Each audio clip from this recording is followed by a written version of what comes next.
It's Kristina with CherryGRRL.com, and I'm here with Goddess and She. These ladies need no introduction at all, but they met me at Gorilla Coffee in beautiful Brooklyn today to hang out and answer some questions for their voracious fans and our avid readers. So, are you guys having any? Do you guys have any weird vibes before shows? Do you have nervous energy? How does it work? I would say Is it kind of ad hat at this point? I would say that normally unless it's something new that I haven't done before, I am pretty calm. And but like anything like new or big or different, I get like butterflies because I don't know what it's going to be like. So, and I always get like that rush. It's more of an excitement thing for me than it is a nervous thing. Sometimes it's nerves, like for San Francisco Pride in front of 100,000 people with the Backstreet Boys on the stage, like before us, like that. Well, the Backstreet Boys gave you the knee shakes, huh? I mean, well, they totally saved me from looking at myself in the Jumbotron and looking like a douchebag. So thank you, Backstreet Boys, for that. Because they made sure they did that part. She was thinking the whole time, oh my god, I want to look at myself in the Jumbotron, I can't wait. And then she sees Nick Carter keep staring at himself. She's like, I'm so not doing that. It doesn't look right. It just doesn't look right. Yeah, the vanity sort of. Yeah. But I was, I was like, I'll see it on video. I'll see it on video. It'll be fine. I think I saw that with MIA. She spent like hundreds of thousands of dollars getting it right in Texas, like all this crazy equipment, and they broke right before her set started. And she was like headlining like Friday. Oh, that sucks. And she was up against Muse, and everybody's like, "There's lasers over there. I'm out of here." So. Yeah, I definitely I pretty much get nervous before every show.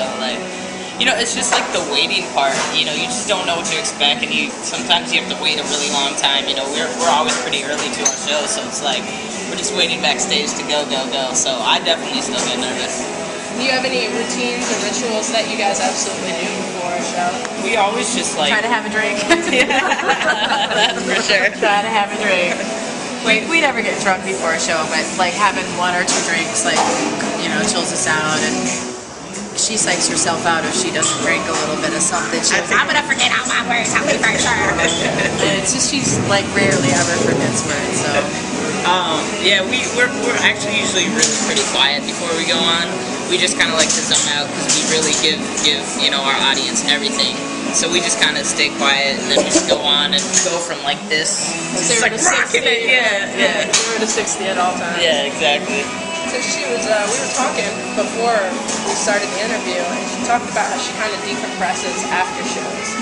She kind of shuts herself down from people, just kind of recharges her batteries. What do you do to kind of chill out after tours? I mean, my adrenaline is, when I get home, I definitely don't really like to, I don't like to answer my phone. I just really like to be with my dogs, honestly, and barbecue. For me, that's kind of like this meditation thing that I can do.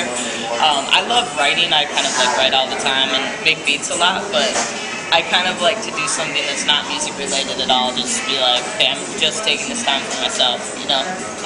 Well, that's a mental note, ladies. Barbecue at Goddess's house this summer. That's it. Heard it here first. She does make excellent steak. That's my favorite. Medium rare. Let's do it. You come last, and I might have to. So, I heard that you guys are geeks. I heard that you have a really bad reality TV show obsession. Have we kicked the habit yet, or are we just getting worse? Man, I feel like if it is possible, I think reality TV is even getting worse. So I'm actually not even quite as interested as I was before. I was into the real train wrecks, but now the train wrecks really aren't that exciting. The train wrecks are like the mentors to the stuff that's coming out. Right, totally, man. Yeah, big ups to Mob Wives. Our song "Fall Apart" was on there the other night, so that was cool. Yeah. Staten Island is feeling real proud about that. Yeah. I'm sure. Amazing. I think I'm more of a geek though, as far as my musical taste and my sense of humor.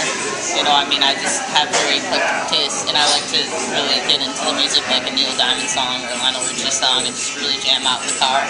And they just look at me and kind of laugh all the time. That's not true. I introduced you to Neil Diamond. Yeah, but I'm saying the way that I do my dance moves. Oh yeah, it's annoying. Yeah. She's all like this. She's all like, she'll be driving. She'll be driving literally, and she'll be like doing one of these to me, like trying to like a little kid, like touch me and stuff. And I'm like, don't touch me. Well, that was my next question. What compels somebody who considers themselves a rational person to like pick up everything and say, I'm going to go on the road, I'm going to share these really large pieces of myself with complete strangers, and I have no fucking clue what they're going to do in response, but I'm just doing it. Like, what compels, because there's regular people who would not be able to just say, as much as I want to play guitar for the rest of my life, I can't go in a cafe and do that. It just isn't within me. So what sort of drives somebody forward for performance? I guess for me, like, I don't have a choice. Like, I feel like music is what I do, like, not only what I do, but, like, part of who I am. And, you know, like, the sacrifices that come along with doing those things are well worth it to me because, you know, I was given this gift and I feel like it's my responsibility to share it in the best way that I can. And, you know, and also I choose to be happy. I mean, it makes me really happy.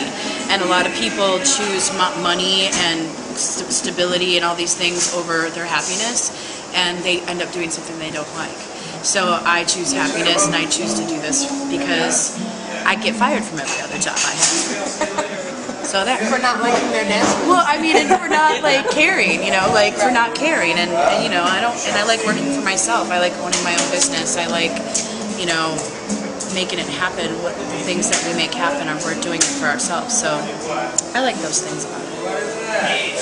So do you think that, like, for you, you were growing up, you were listening to, like, Run DMC, you were listening to all of Big Daddy Kane and stuff that my brothers were probably going to need to listen to that my parents hated.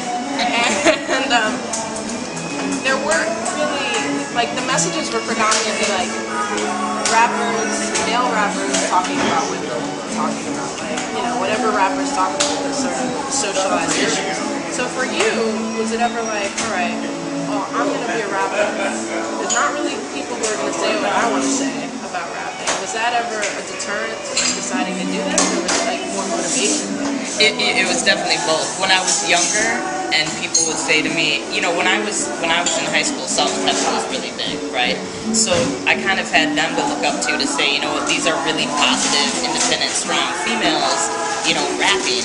You know, and I was teased my whole life for being such a tomboy that I was like, if I rap, you know, that's one more masculine thing that I'm doing. You know, I'm white, am I appropriating black culture? You know, these were like issues that I had within myself.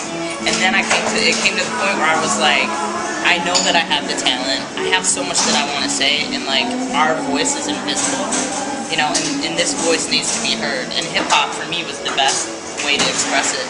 And so I just got over that real quick, and then I was just like, you know what, I'm not going to have any qualms about who I am. This is who I am, and, you know, honestly, our story's a lot more authentic and genuine than a lot of other MCs out there now, you know, so, yeah, it was definitely an issue at first, but now I don't even think twice about it.